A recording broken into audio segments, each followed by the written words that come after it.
We most sincerely welcome you to today's episode of Tax Matters. My name is Olumuyiwa Matuluko. Last episode, we ran the first part of a roundtable discussion that was held between the tax controller of the Rumukurushi Port Harcourt Integrated Tax Office of the Federal Inland Revenue Service and three gentlemen, tax consultants, those veritable link between the tax collector and the taxpayer. In that first part, we discussed the decade-old reform of the Nigerian tax system and how it has impacted on tax administration in Nigeria. And we're delighted to find out from the consultants that they are happy with the way things are going. That first episode ended at the point when we were discussing withholding tax, that advance payment of tax, that mechanism for advance payment of tax, and how you get value for it, what they call credit notes. How easy has it become? It is at that point that we will take off today. But before we do that, two things. One is that this recording was made in a hall, the venue of the interactive session, not in a studio. And so the audio quality will not be quite the same. But that does not in any way take anything away from the educational nature of the episode of what you're about to watch. Secondly, last episode, we reminded you that if your accounting year, your company's accounting year is January to December, then you are due to file returns and pay all due taxes, company's income tax, education tax, by the end of June. And this is mid-June. Are you ready? If you fail to file and pay all due taxes 6 months after the accounting year end, then penalties and interests are due. Enjoy the program. Talking about remittance. Yes, sir. When you have evidence from your web portal, yes, sir, from your daily returns from CBN, yes, sir, that this money has been paid into government coffers. Sure. How long does it take to clean the withholding tax credit note? All things being equal, like economists say. Yes, sir. You know, you have said that some ministries, some big multinationals can sit on these payments. Now, that's granted. But assuming that as of today, the money deducted from so and company has been uploaded, how long does it take you to print withholding tax credit notes? Yeah. This is immediate because it depends on the payment mode. The payment mode, as in how the government ministry paid that amount. If it is an all-country check, it means it will take a number of days before it will get clear after payment. But if it is a local check, or there is a standing order with the bank where the money of the company or the ministry is paying, domicile also, it's almost that same minute. It's just to move this money from this account to that account, and it appears in our web portal. That's what I said. Once you have that physical money, it won't take more than 3 days. Good. That 3 days, except if there is a web portal network problem or challenge, or a virus hits the web portal, which will now prevent the system, the printer from the receipt printer from printing, which we've just overcome recently. Yeah. Now we'll go to you, Chief. We're talking about challenges experienced on the job. One, in dealing with the FIRS on behalf of your clients, of course. Then, in dealing with your clients, we've been told that some clients will say, I want to pay 50,000 naira tax. So, the auditor should work around that one. You know? That's just one example. What are the challenges you face in doing this job? Well, my firm has integrity and we don't compromise standards. And rather than a client coming to us to tell us what to do, which is not what is in existence, we'll tell him to go to some other place, because we will not, by own calling, do that, because it's against the ethics of our profession. So, that, at least from my own firm's point of view, that puts a nail on that. But I would also like to talk on, you were talking about the new reforms and problems in the reforms. You see, the reforms have gone that far. I know we're in the age of computerization and so on. But you can see that the computerization, using the tin and so on, ends somewhere. It has not gone far enough. It's nobody's fault because everybody is learning the thing. And this is creating a lot of problems, like some of the ones we pointed out during the session today, where invoices are issued by vendors to their customers, and they say it's VAT inclusive, or they don't even put any VAT. While the law is there that every sale that should attract VAT should have a VAT element and stated in the invoice. But how many people are doing it? Okay? It's only the people dealing with the oil majors and so on who are invoicing the oil majors, that the oil majors, because they insist, they are putting it. So FIRS should go out to the field and make it a compulsory for everybody, even the trader in Aba, the person selling something in the market, to have all his invoice should be printed with a place for VAT element, so that he doesn't even forget that he should put VAT. But I know it's difficult to do that. But where I'm coming from is, I'm saying, since we are doing it the way it's done in America, in UK, because that is what we are adopting here now, let's do it fully by setting up systems, that is, insisting that anybody trading must have is it ATM, not ATM, a debit, a POS, point of sale. Yes. Because point of sale will calculate the VAT automatically. Yes. Yes. And everybody should have like a debit card. Yes. After all, Sanusi is preaching a cashless economy. Yes. That everybody, people should not be paying cash anymore. So we are coming to that point. So FIRS should key into that and insist that people should also use point of sale. So if any trader who will sell something to people should have a point of sale equipment, which will automatically force it on whoever is buying to pay. You just give him this, and the VAT is there. Yeah. In all small countries, in Cameroon, Ghana, and so on, they are doing it. So you don't leave it to the trader to determine whether he will put VAT or not put VAT. Then FIRS can now police the businesses through the point of sale, which should be linked also to the FIRS portal. It's possible, such that record of all VAT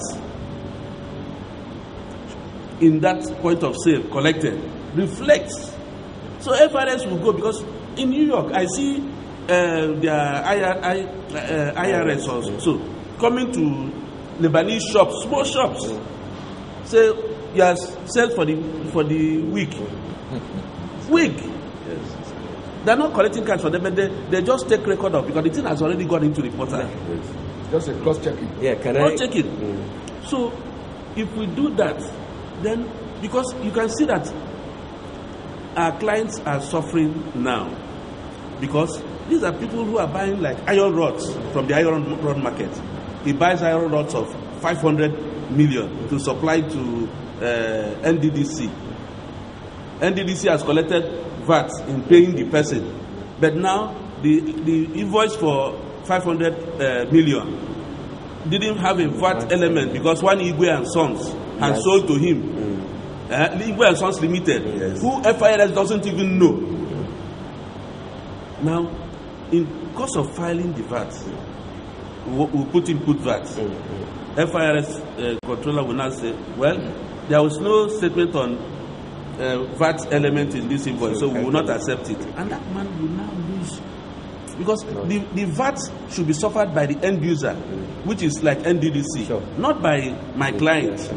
My client only suffers VAT on his markup. That's his profit, which is a small percentage. So FIRS has collected all the VAT NDDC has paid to them, and my clients cannot not claim the input VAT which he put in. It's a big loss. Can I? Yeah, I'm delighted to tell you that FIRS has already taken note of this. There are some things that are coming on board. One, the presumptive tax team, which will capture the smaller, taxpayers that are doing small business, but coming out with high turnover, but yet the VAT regime is not caught up with them. What is the presumptive? You gang up a certain class of taxpayers that are having this level of turnover, and you say, okay, every year this is the amount you pay, plus or minus. Then how do you reach them? Is when you now present install machines that you are suggesting. Yes. Install machines in their business locations, so that whatever transaction they do is captured by that machine. Then FR officers will now go around to those machines, because it has already captured the amount, zoomed it in, then it will now look at, okay, let me see, what is your sales today? We supply the machines. It is costing FIRS to supply the machines, and I'm happy to tell you that it's in the budget of FIRS. This is the budget to carry it on, so that everybody will come on board. Then the other new thing that is coming up is the unique unique TIN number, where everybody is captured. Everybody is captured. Individuals as well as enterprise and corporate bodies are captured in the UTIN. There is no hiding place. In fact, they even define view UTIN as the social security number in most of these Western countries. No place to hide. Once you have that number, it's like your second name, because your number cannot duplicate as mine. Of course, we have our own team also, the individuals. That has been done. So they are now trying to synchronize the current team and the UTIN that is coming up to fuse them. With the self-assessment again that is coming on board, if you now add it to, it's going to be a perfect system. And the queries and cries of the taxpayers, the vendors, and the customers will cease gradually, yes. How long will it take you to get out these goods? I'm on it, sir. They said I should bring our team. Our team? What team? Custom has changed. And the FIRS said... What has FIRS got to do with clearing my goods? I'll talk to Garba myself. You are fired. Sir? Garba, which one be our team again? The Taxpayer Identification Number is the new and only approved means of transaction with the Nigeria Customs Service. You can process your free TIN in minutes at any FIRS office. Soji. Just find me now, sir. Get our team. This message is from Federal Inland Revenue Service and the Nigeria Customs Service. Chief Baripowane. Yes. We're still talking about your experience as a tax consultant. Yes. With your clients. Yes. Because let's face it, you're like a doctor. Correct. When the average client comes to you, what do you find? What are their problems, their challenges? What do they want from you? And when you now take those matters, I don't want to use the word problem, Yes. to the FIRS, what do you meet at that other end? Definitely we'll be engaging the services of low income clients, medium income clients, and the high income clients. And these low income clients are the Ikuku people, the roadside workers, maintenance, and the rest of them. They don't keep proper records. What they keep is what we call incomplete records. Like my professional colleague said, gives us a lot of time, and our culture is yet to capture what we call time spent for a particular consultancy services rendered. Our people are yet to inculcate that spirit of consultancy services. If you spend 20 months, what they have agreed to pay is what they will pay. Not minding whether you send 50 staff to that place to carry out that job. It's not their business. But what do we do? In areas like that, we normally capture their bank statements, believing that all sales must have gone to the bank and all withdrawals for other purchases must have come out from the bank. By the time we look at the whole scenario, ask questions, we form an opinion and submit the account. For the medium cadre, what we do also, most of them keep proper record, but there are certain things they don't do properly. Most of them don't have what we call fixed asset register. The man running the business believes that his car is his car. Is it not his car? It's his car, but it's not his car. If the car is in the name of the company, it's no longer his own car. He wouldn't record the fuel consumption. He wouldn't record the cost of repairs. In which case, you have to go back to who are his mechanics or who are the supplier of diesel and this thing to this company to get record. You understand? We expect him to at least track down all schedule of expenses incurred on that car. That the present day now, we no longer use a 90 line. Many uses this cell phone. We advise them, as soon as you scratch a card, throw it into a pigeonhole or an envelope. We are always there to record. Don't throw it away. We are always there to record it for you. That will form your telephone bill. At the end of the day, that becomes your telephone bill for that month and for the year. But when you throw it away, you have thrown in your company telephone these expenses bill, for which we cannot be able. We are not magicians, except we ask questions and get an average usage of your this thing before we can arrive at something tangible. But for the higher cadre, we don't find most them wanting. They have chartered accountants in place who keep proper track record of transactions, and at the end of the day, we look at their trial balance, because these other people don't have trial balance.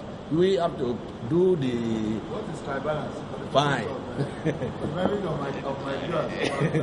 Trial balance is that statement that shows the total income of the company, cost of that income, less the overhead expenses, for you to arrive at what we call a net profit.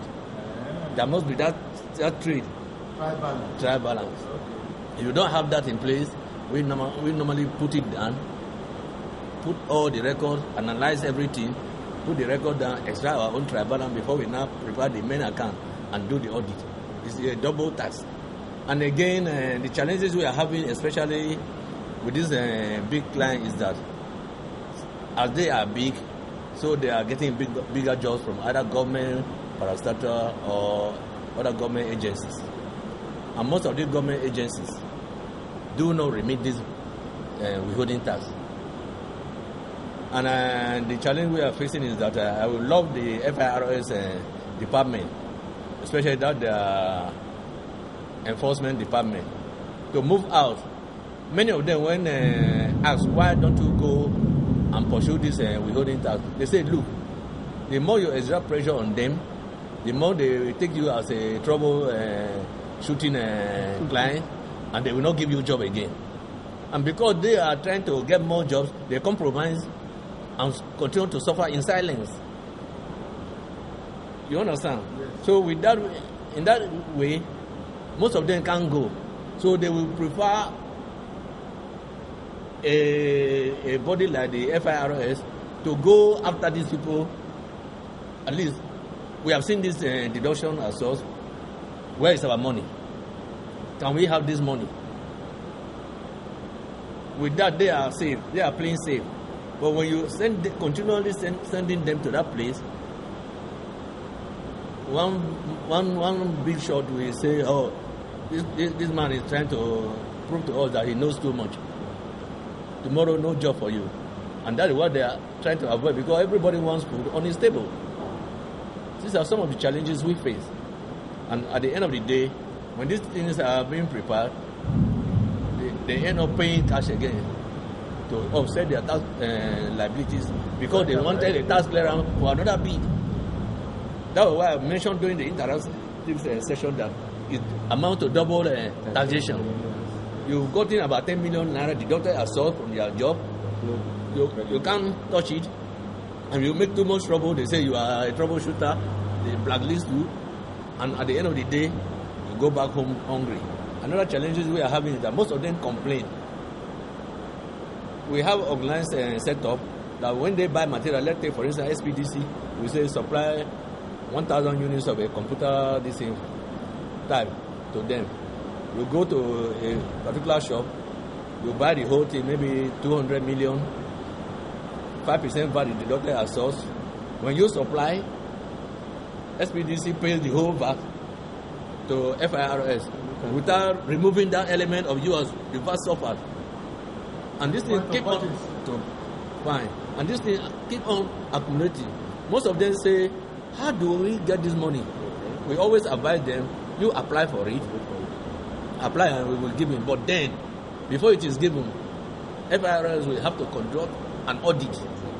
Most of them will say, if they conduct audit, what of the past, we've not been doing things straight. So and that is the thing. Mr. Ibrahim, how do you react to this? Somebody goes to a company to buy 100 units of computer that he wants to supply to a government agency. He pays value tax there. Because of another rule that you put in place, that is the FIRS, oil companies and ministries, departments and agencies must deduct VAT at source. So this gentleman has paid VAT where he bought the computers. He's paying VAT again. He is not the one paying VAT, but the VAT that the buyer is supposed to pay has also been deducted. How do you handle such matters? It's simple. Briefly. You see, the deduction as source came with its own condition. Yes. As a taxpayer, as a beneficiary who suffers deduction as source, it's very clear in the amendment that came up in the VAT Act in 2007 what the beneficiary can claim as refund and what he cannot claim as refund. Can he claim refund in this one? The refund, he can claim refund in this.